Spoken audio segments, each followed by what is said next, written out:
If you're the owner of a pinball machine, you want to keep your game in its top playing condition. That means from time to time we're going to have to replace some switches. Today we're going to show you how to replace a rollover switch. The tools that you're going to need for this job are soldering iron, or I'm going to use my handy soldering station, and soldering tools, which includes solder, some snips, and some crimpers of some sort. And also when it comes to working underneath the play field, removing the old switch and replacing it, screwdriver, maybe a hex driver. That's all we're going to need. What we're going to do is we're going to go under the play field, and we're going to remove the old rollover switch, which looks like this. This is another one I had replaced earlier. It has a diode attached. We're going to replace the diode as well. Don't bother trying to save the diode. They're very cheap. And the switch problem could just as easily be caused by a bad diode as a bad switch. I'm going to replace both. In this case, I can actually feel this switch, which should be clicking around there about midway through travel, is not getting that click over until I push it all the way down.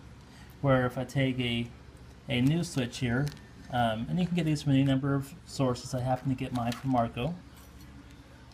This new switch, the click is occurring right there about halfway through the travel, so that's about as it should be. And a diode. And you just need to look up in your game's manual the proper switch part number as well as the diode type to get. All in all, switch was about $2, diode about 25 cents, so this is a pretty cheap job. I'm going to pay more for shipping, so I do recommend when you do buy these, buy a few, that way you have a supply. Okay, I've got my soldering iron heated up, and I have the diode in position on the switch, ready to be soldered on. One of the keys to a good solder connection is to start with a good physical connection, and so I've crimped the, see if we can get good focus on it. I've crimped the diode into place pretty tightly with some pliers, and it's going through the holes of this. And so I'll go ahead and just apply solder by heating up the leads and placing the solder on the lead till it melts and flows through everything. Also, notice how I offset the diode a little bit from the center pin. And the reason for that is because this particular game, as we'll see underneath, has a the slide-on connector that goes here. And so I'm going to go ahead and leave room so that way I can connect that. Okay. So, I'm going to heat up the connector. I want to try to do this quickly because I don't want to overheat anything. Just so I got a good flow. And there we are. That side is nicely soldered. I'll go ahead and do the other side.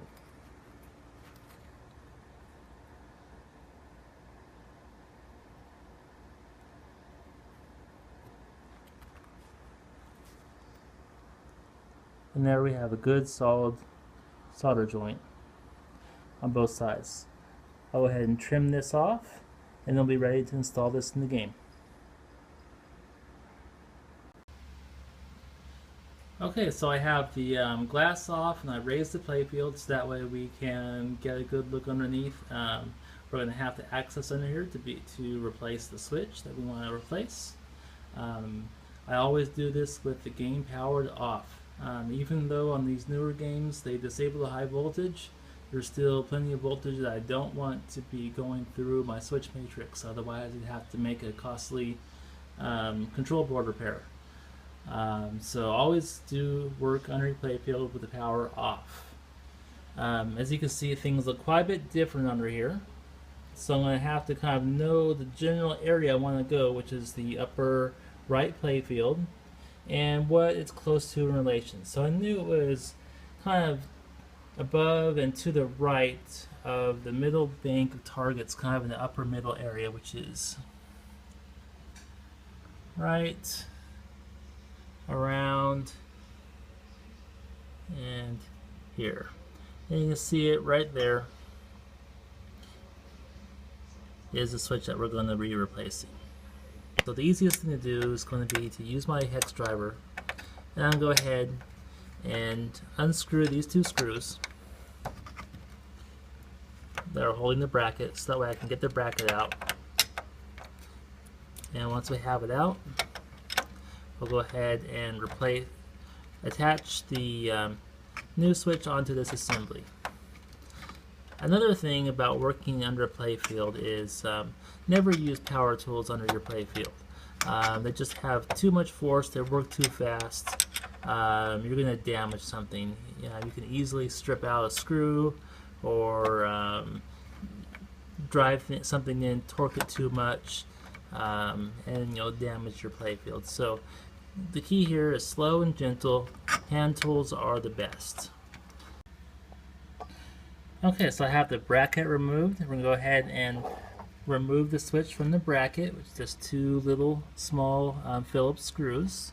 And then we're going to go ahead and disconnect the switch from its wires. So get our two screws off.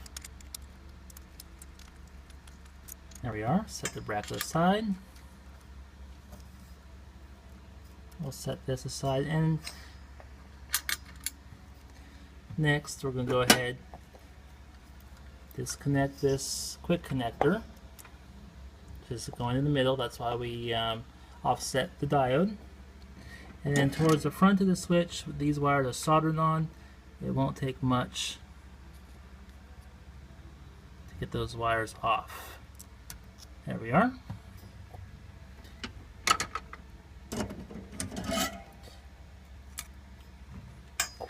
Now we're going to go ahead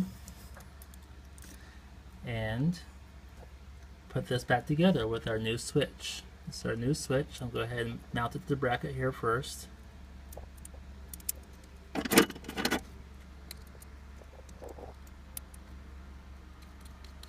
we are. One screws in. The other screws in, and again, no power tools. There we are.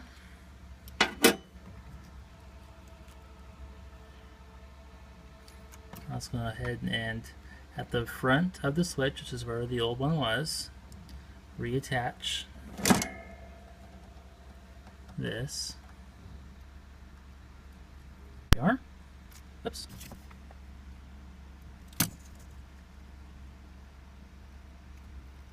There we are. Let that cool.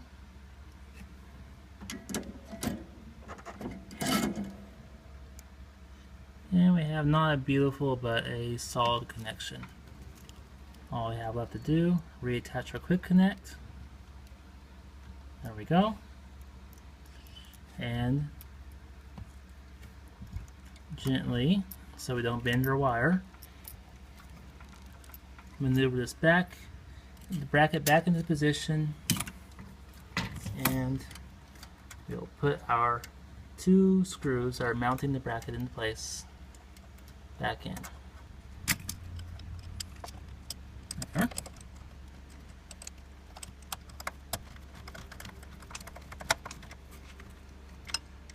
And make sure that as you're doing this, the switch is able to move freely through its slot. Second one goes in.